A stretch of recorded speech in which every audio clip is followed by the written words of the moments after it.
1954 में US marshal Edward, Teddy, Daniel और उनके नए साथी चक ओले बोस्टन हार्बर के शटर आइलैंड में आपराधिक रूप से पागलों के लिए एशक्लिफ अस्पताल की यात्रा करते हैं ताकि अस्पताल की एक मरीज राहेल सोलंडो के लापता होने की जांच की जा सके, जिसने पहले अपने 3 बच्चों को डुबो दिया था। मनोचिकित्सक डॉक्टर जॉन कैवले के नेतृत्व में कर्मचारी असहयोगी दिखाई देते हैं। मार्शलों को पता चलता है कि डॉक्टर लेस्टर शिहान, जो सोलंडो का इलाज कर रहे थे, सोलंडो के गायब होने के तुरंत बाद छुट्टी पर द्वीप छोड़कर चले गए थे। टेडी को माइग्रेन के सिरदर्द का अनुभव होता है। डचाओं की मुक्ति के दौरान एक अमेरिकी सेना के सैनिक के रूप में अपने अनुभवों की यादें आती हैं और साथ ही अपनी पत्नी डोलोरेस के बारे में भी स्पष्ट सपने आते हैं, जो आगजनी करने वाले एंड्रयू लेडिस द्वारा लगाई गई आग में मर गई थी। टेडी चक को समझाता है कि उसने लेडिस को खोजने के लिए यह मामला उठाया था, यह मानते हुए कि वह द्वीप पर है। सोलंडो अचानक फिर से प्रकट होता है और मानता है कि टेडी उसका पति है। बाद में टेडी लेडिस को खोजने के लिए प्रतिबंधित वार्ड सी में घुस जाता है, जहां उसकी मुलाकात मरीज जॉर्ज नोयस से होती है, जो टेडी को जानता है। वह टेडी को बताता है कि डॉक्टर मरीजों पर प्रयोग करते हैं और कुछ को लोबोटोमाइज करने के लिए लाइटहाउस ले जाया जाता है। वह टेडी को चेतावनी देता है कि हर कोई उसे धोखा दे रहा है और उसे चक पर भरोसा न करने के लिए कहता है। टेडी चक के साथ फिर से जुड़ जाता है और वे लाइटहाउस की ओर चट्टानों पर चढ़ते हैं, लेकिन अलग हो जाते हैं। यह मानते हुए कि उसने नीचे चट्टानों पर चक का शरीर देखा है, टेडी नीचे उतरता है, लेकिन केवल एक गुफा पाता है जहां असली सोलंडो होने का दावा करने वाली एक महिला छिपी हुई है। वह कहती है कि वह एक पूर्व मनोचिकित्सक है जिसने मन पर नियंत्रण विकसित करने के लिए गुप्त प्रयोगों की खोज की थी, लेकिन उसे जबरन प्रतिबद्ध किया गया था। वह कहती है कि कैवले और डॉक्टर नेहरिंग टेडी के युद्ध के आघात का उपयोग एक मानसिक टूटने का दिखावा करने के लिए करेंगे, जिससे वे उसे भी प्रतिबद्ध कर सकें। टेडी अस्पताल लौटता है और कैवले उसका स्वागत करता है। जब टेडी चक के ठिकाने के बारे में पूछता है, तो कैवले जोर देकर कहता है कि टेडी का कोई साथी नहीं है और वह अकेले ही द्वीप पर आया है। यह मानते हुए कि चक को लाइट हाउस ले जाया गया है, टेडी वहां जाता है, लेकिन नेहरिंग से टकरा जाता है, जो उसे बेहोश करने की कोशिश करता है। टेडी उसे काबू कर लेता है और लाइट हाउस में घुस जाता है, लेकिन कैवले को उसका इंतजार करते हुए पाता है। टेडी कैवले से भिड़ जाता है और सोलंडो के साथ अपनी मुठभेड़ का खुलासा करता है। कहता है कि उसे लगता है कि कैवले उस पर प्रयोग कर रहा है। कैवले सोलंडो के अस्तित्व से इनकार करता है और जोर देकर कहता है कि टेडी को कोई दवा नहीं दी गई है। उसने बताया कि कंपकंपी क्लोरप्रोमजाइन के नशे की वजह से हो रही है, जो एक न्यूरोलेप्टिक दवा है जिसे टेडी 2 साल से ले रहा है। चक आता है और बताता है कि वह वास्तव में डॉक्टर शिहान है। कैवले बताते हैं कि टेडी एंड्रयू लेडिस है, जो एक यूएस मार्शल है, जो अपनी उन्मत्त अवसादग्रस्त पत्नी की हत्या के लिए एशक्लिफ में कैद है, जिसने अपने 3 बच्चों को डुबो दिया था। जब डोलोरेस ने उनके अपार्टमेंट को जला दिया, तो एंड्रयू ने उसका इलाज नहीं करवाया और इसके बजाय अपने परिवार को झील के किनारे के घर में ले गया, जहां डोलोरेस ने हत्याएं की। कैवले बताते हैं कि एंड्रयू का भ्रम उसके अपराधबोध का परिणाम है, कि उसके माइग्रेन और मतिभ्रम वापसी के लक्षण हैं, और उसने एडवर्ड डेनियल का वैकल्पिक व्यक्तित्व बनाया था, जो मार्शल भी था, जिसने हिंसक तरीके से काम किया और सुविधा के बारे में षड्यंत्र के सिद्धांतों का समर्थन किया। जांच उसके असली व्यक्तित्व को पुनः प्राप्त करने के लिए एक विस्तृत भूमिका खेल है। अचानक याद आने से अभिभूत एंड्रयू बेहोश हो जाता है। बाद में जागने पर एंड्रयू शांति से सच्चाई बताता है, डॉक्टरों को संतुष्ट करता है कि वह स्पष्ट है। कैवले ने नोट किया कि वे 9 महीने पहले इस स्थिति में पहुंच गए थे, लेकिन एंड्रयू जल्दी ही पीछे हट गया था। वह चेतावनी देता है कि यह एंड्रयू का आखिरी मौका होगा और अगर वह फिर से चूकता है तो उसे नोयस जैसे अन्य रोगियों और गार्डों के प्रति अपने बहुत हिंसक व्यवहार के कारण लोबोटोमाइज किया जाएगा। कुछ समय बाद एंड्रयू शिहान के साथ अस्पताल के मैदान में आराम करता है। भ्रमित दिखाई देते हुए एंड्रयू फिर से शिहान को चक के रूप में संदर्भित करता है और कहता है कि उन्हें द्वीप छोड़ देना चाहिए। शिहान कैवले को संकेत देता है, जो आदेश देता है कि एंड्रयू को लोबोटोमाइज किया जाए। एंड्रयू फिर शिहान से पूछता है कि क्या यह बदतर होगा, एक राक्षस के रूप में जीना या एक अच्छे इंसान के रूप में मरना। हैरान शिहान एंड्रयू को टेडी कहता है, लेकिन बाद वाला जवाब नहीं देता है और अपने ऑपरेशन के लिए अर्दली के साथ शांति से चला जाता है। एक डार्क और ट्विस्टी साइकोलॉजिकल थ्रिलर की तलाश कर रहे सिनेप्रेमियों के लिए शटर आइलैंड से बेहतर कोई विकल्प नहीं है। डेनिस लेहन के 2003 के उपन्यास से रूपांतरित 2010 की यह फिल्म एक नियो-नोयर रोलरकोस्टर राइड के लिए सभी आवश्यक शर्तें पूरी करती है। एकांत सेटिंग, चेक। एक जुनूनी और पागल मुख्य किरदार, चेक। छायादार दृश्य और कम रोशनी, चेक। एक लापता मानसिक रोगी के मामले की जांच करने वाले यूएस मार्शल के बारे में यह फिल्म निर्देशक मार्टिन स्कॉर्सेसे के लिए एक हिट थी, जिसमें इसके माहौल, अभिनय और कैमरा वर्क की प्रशंसा की गई थी। फिल्म के ध्रुवीकरण वाले ट्विस्ट एंडिंग पर प्रतिक्रियाएं विभाजित थीं, लेकिन इसने शटर आइलैंड को बॉक्स ऑफिस पर सफल होने से नहीं रोका। शटर आइलैंड किस बारे में है?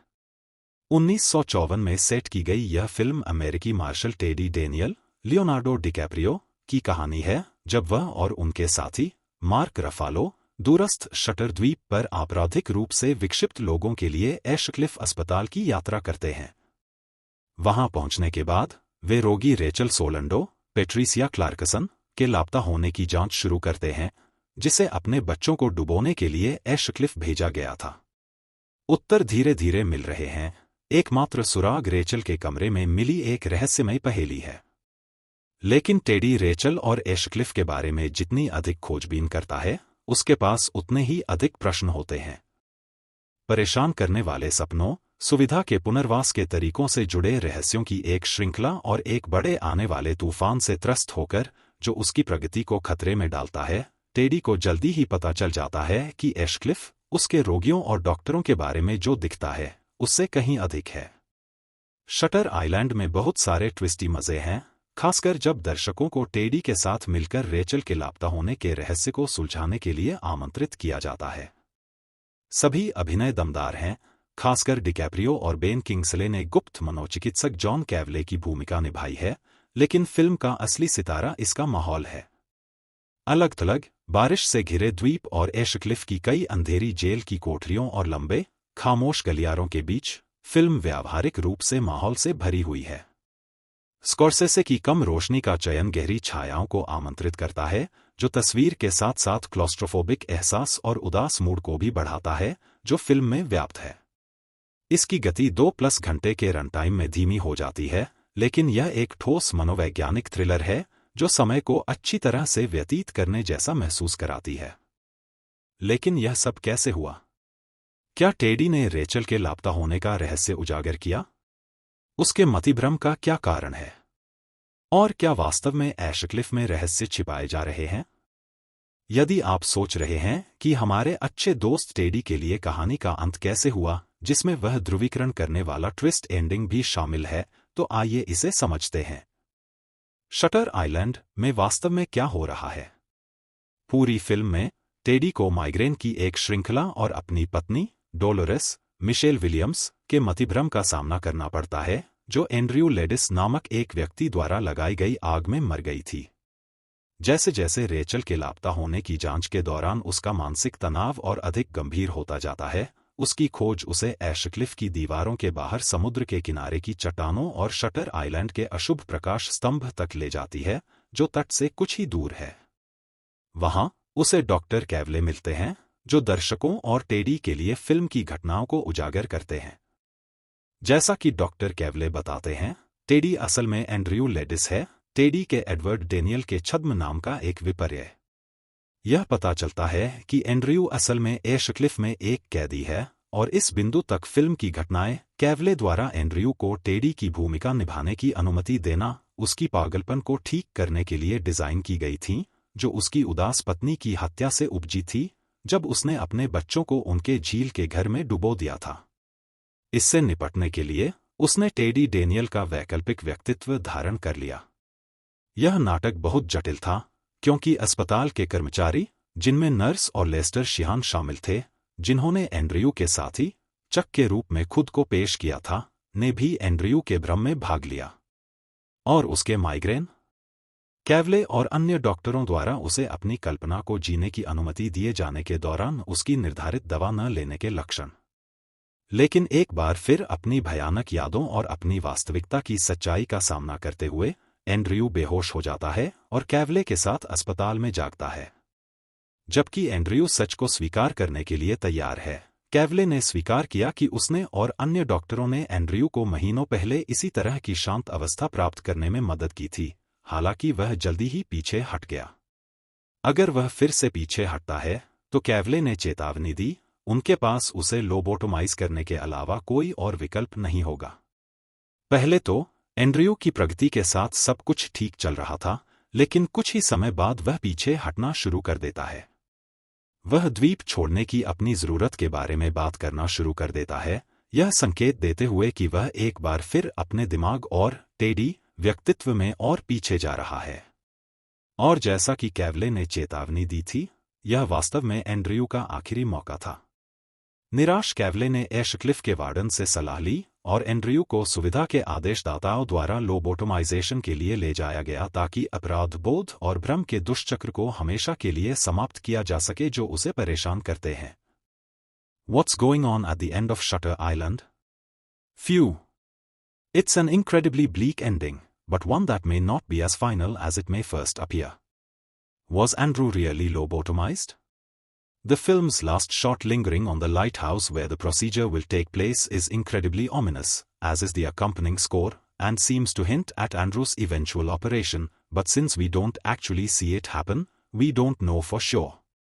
Regardless, Shutter Island forces its characters and viewers to question what is real and what is imagined, but even more importantly, it raises the question of what it truly means to be insane.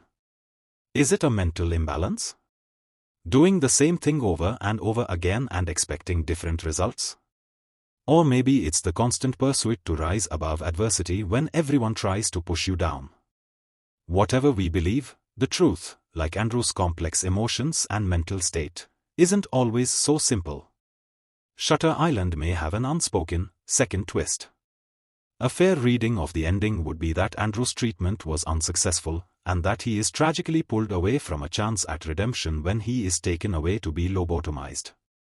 But maybe it is ultimately Andrew who decides his own fate. One line in the film extends the likelihood that Andrew is actually aware of his crimes, that the treatment was successful, and that he is willfully submitting himself to the procedure because he would rather not live with what he has done. Having succeeded at the unique exposure therapy, Andrew comes out with a conscious understanding of his wife's actions against their children, and that he killed her in the aftermath. Filled with guilt and exhaustion at accepting this reality, Andrew seemingly decides to pretend he is still trapped within his delusion so he can essentially end his life. DiCaprio delivers this moment with a beautiful amount of nuance, as Andrew looks over to Chuck and, after regressing back into his Teddy Daniels persona, flashes a moment of cutting clarity, asking, is it better to live as a monster, or to die as a good man? Chuck recognizes that something more may be going on, but Andrew has already made his choice, and all Chuck can do is watch on, never knowing for certain if they were condemning a man who could still be redeemed. Perhaps in Andrew's mind, the procedure was his only chance at redemption. There isn't a definitive way of making sense of Shutter Island's final moments. It's a slightly different ending than the book, ultimately leaving the choice up to the viewer whether they want to accept Andrew's decision or presume that he did slip back into his delusions.